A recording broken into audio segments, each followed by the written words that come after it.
Friends, आप सभी का स्वागत है हमारे अपने यूट्यूब परिवार द स्पेशल फील्ड में। आज इस वीडियो में हम चाइल्ड डेवलपमेंट एंड लर्निंग जो कि आपके डीएड डिप्लोमा के फर्स्ट ईयर के सेकंड सेमेस्टर का फर्स्ट थ्योरी पेपर है और इसका हम अध्ययन करने वाले हैं। इसमें अभी तक हम लोगों ने यूनिट 2 में सब यूनिट 2.4 तक अध्ययन कर लिया है। आज हम सब यूनिट 2.5 का अध्ययन करेंगे। तो आप देख सकते हैं लेटर चाइल्डहुड 7 to 14 ईयर, ये हमारा 2.5 है। देर से बचपन 7 से 14 वर्ष के जो बालक होते हैं, ये यहाँ पे उनके बारे में हमें पढ़ना है।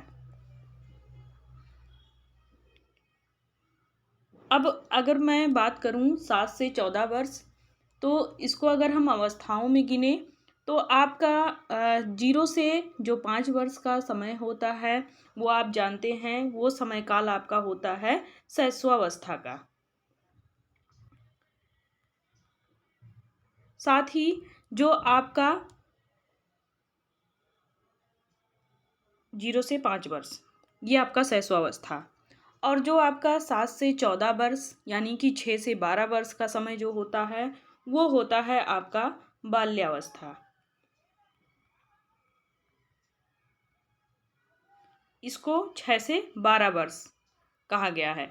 लेकिन यहाँ पे हमें आरसीआई के थ्रू जो सिलेबस मिला है उस सिलेबस में 7 से 14 वर्ष पढ़ना है, देर से बचपन।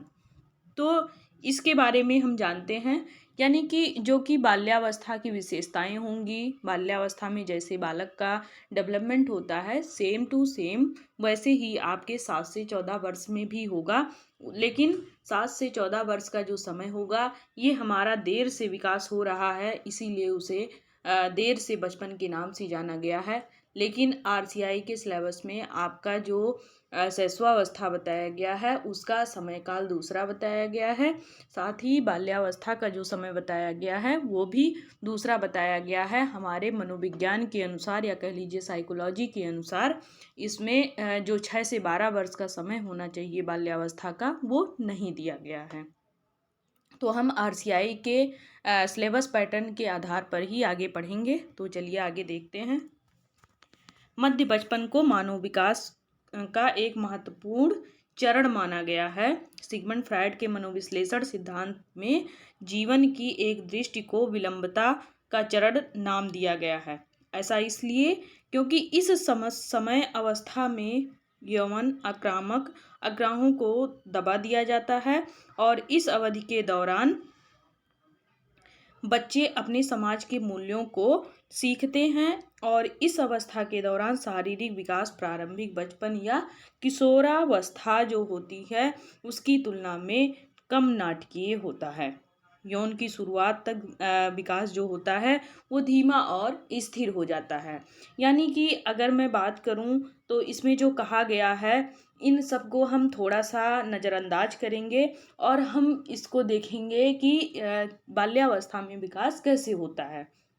मैंने आप लोगों को पहले जब पढ़ाया शैशवावस्था, तो उस शैशवावस्था में मैंने आप लोगों को बताया था कि शैशवावस्था, बाल्यावस्था और किशोरावस्था जो ये 3 अवस्थाएं होती हैं ये मेन अवस्थाएं होती हैं। लेकिन शैशवावस्था में जो बालक होता है या बालिका होती है उसका जो विकास होता है वो विकास बहुत ही तेजी से होता है, और किशोरावस्था में उसका जो विकास होता है वो बहुत तेजी से होता है। लेकिन यहाँ पे बाल्यावस्था की बात करें तो बाल्यावस्था में जो उसका विकास होता है वो धीमा पड़ जाता है हर मामले में, चाहे वो शारीरिक पक्ष हो, मानसिक पक्ष हो, संवेगात्मक पक्ष हो या उसका भाषा पक्ष हो। हर पक्ष में उसका यहाँ पे बाल्यावस्था में उसका जो विकास होना होता है वो धीमा पड़ जाता है।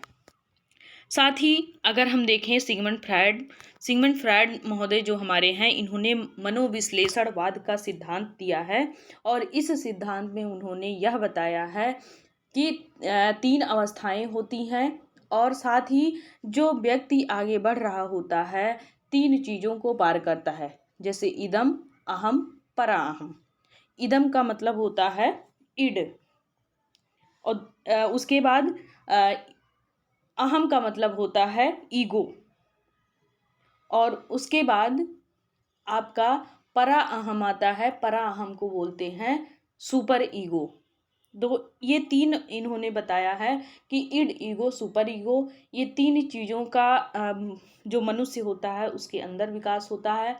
साथ ही उसमें जिजीविषा और मुमूर्षा जैसे उसके अंदर भी भावनाएं आती हैं। ये मूल प्रवृत्तियां उसमें उत्पन्न होती हैं।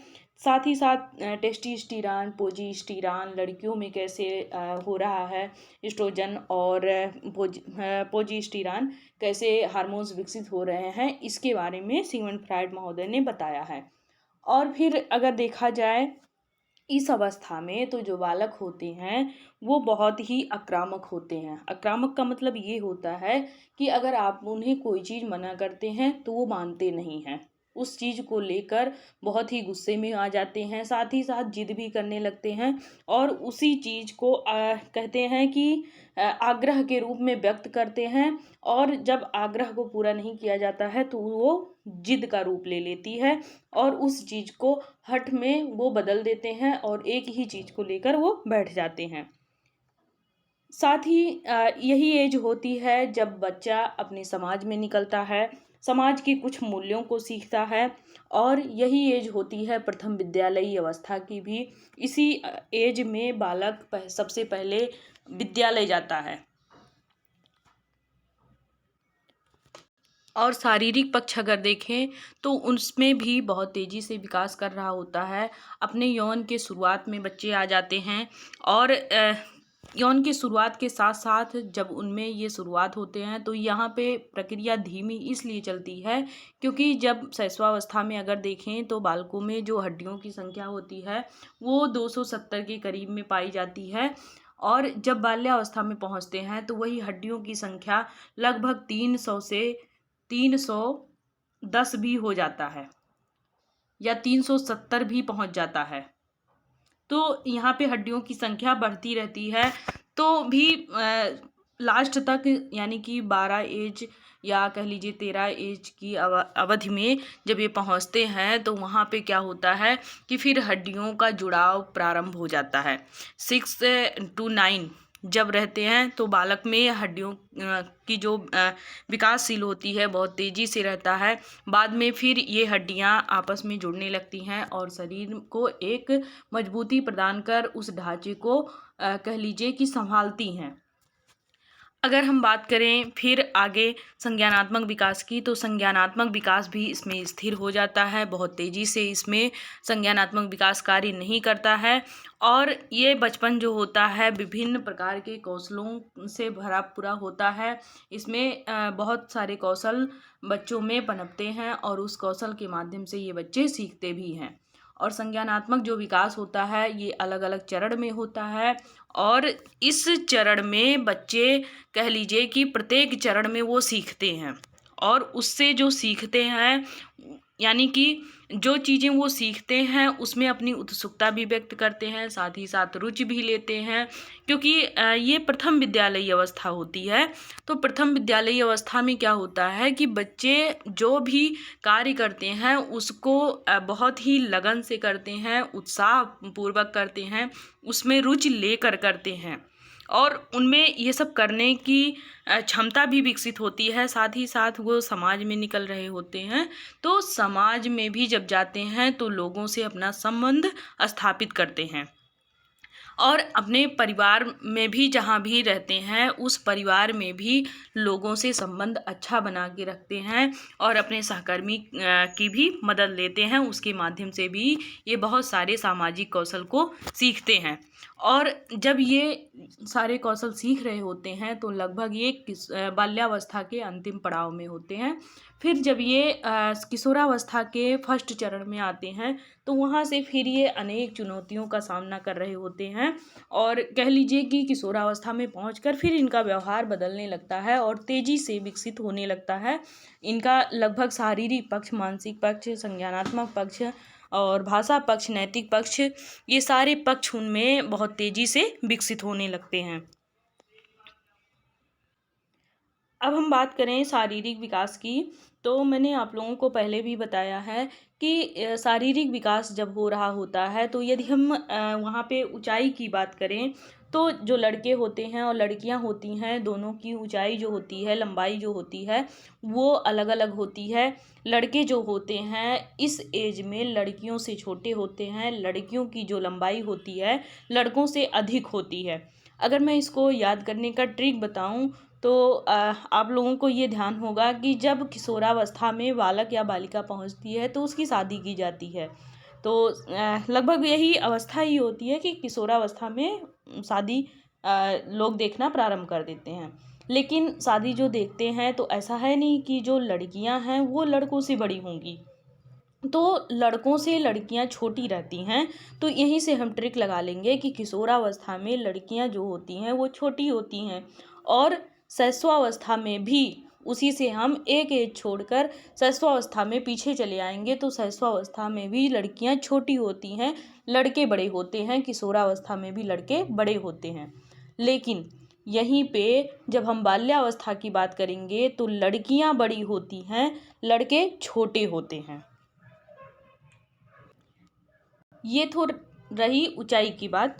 अब वजन की बात करें तो वजन में भी लड़के और लड़कियों में फ़र्क होता है। वजन भी उनके मांसपेशियों और उनके गठीले शरीर उन पर निर्भर करता है, क्योंकि जो बालक होता है उसका गठीला शरीर होता है, बालिका जो होती है उसका थोड़ा कोमल शरीर होता है।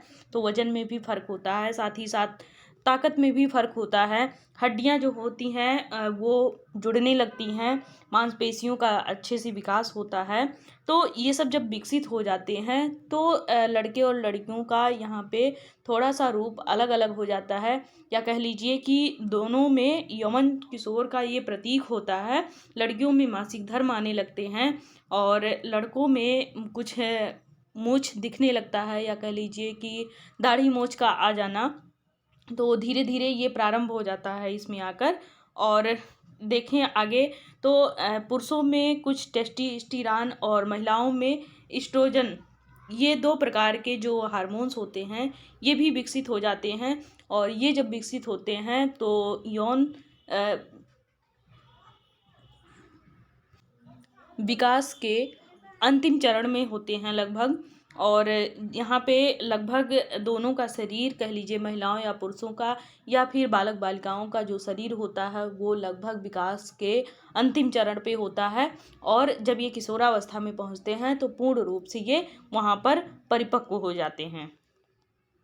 अब आगे हम बात करें संज्ञानात्मक विकास की, तो दोनों में संज्ञानात्मक विकास जो होते हैं उसमें भी परिवर्तन होता है। और जो बालक होते हैं और बालिकाएं जो होती हैं दोनों के विचार अगर हम देखें तो वो भी अलग अलग होते हैं। और कैसे वो एक दूसरे के बारे में भी यहाँ पे सोचना प्रारंभ करते हैं, जैसे कि अपने परिवार में वो जहाँ पे रह रहे हैं उस वातावरण में सभी को लेकर ये सोचने विचारने लगते हैं, और उनकी जो तर्क शक्ति होती है उसका भी अच्छे से विकास हो जाता है। इसमें जो आक्रामक होते हैं वो जो बच्चे शैशवावस्था में ज़्यादा आक्रामक होते हैं, बाल्यावस्था में आके थोड़ा थोड़ा उनकी ये आक्रामकता जो होती है वो धीमी पड़ जाती है।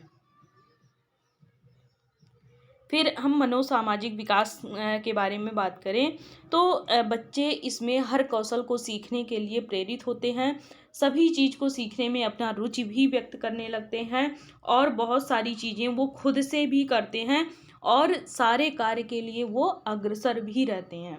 जब वो सारे कार्य के लिए अग्रसर होते हैं तो ये कह लीजिए कि बाल्यावस्था में जो बच्चे होते हैं बहुत ही स्फूर्त होते हैं, खेलने की अवस्था होती है इनकी ये। और इसमें जहाँ पे वो खेलते हैं उस वहाँ के एरिया में जितने भी बच्चे होते हैं उनके ये लीडर्स बन जाते हैं, यानी कि अपने आप को ये सुपरमैन समझने लगते हैं। लोग जब इनसे कोई बातचीत करते हैं बड़े, तो उनसे तर्क वितर्क भी करते हैं ये बच्चे, और साथ ही साथ आदर्श और वास्तविकता में भी ये अंतर समझने लगते हैं, और समानता और समता में भी इनको अच्छे से ज्ञान हो जाता है। और जो आंकड़े होते हैं या कह लीजिए संख्याएं होती हैं उसके बारे में भी ये अच्छे से जानकारी हासिल कर लेते हैं।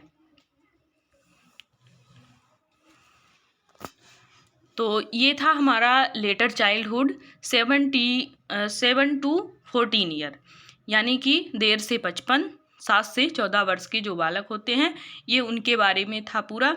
यदि आप लोगों को वीडियो अच्छी लगे तो वीडियो को लाइक करें, शेयर करें, सब्सक्राइब करें, साथ ही अपने दोस्तों तक ज़रूर पहुंचाएं ताकि उन्हें भी लाभ मिल सके।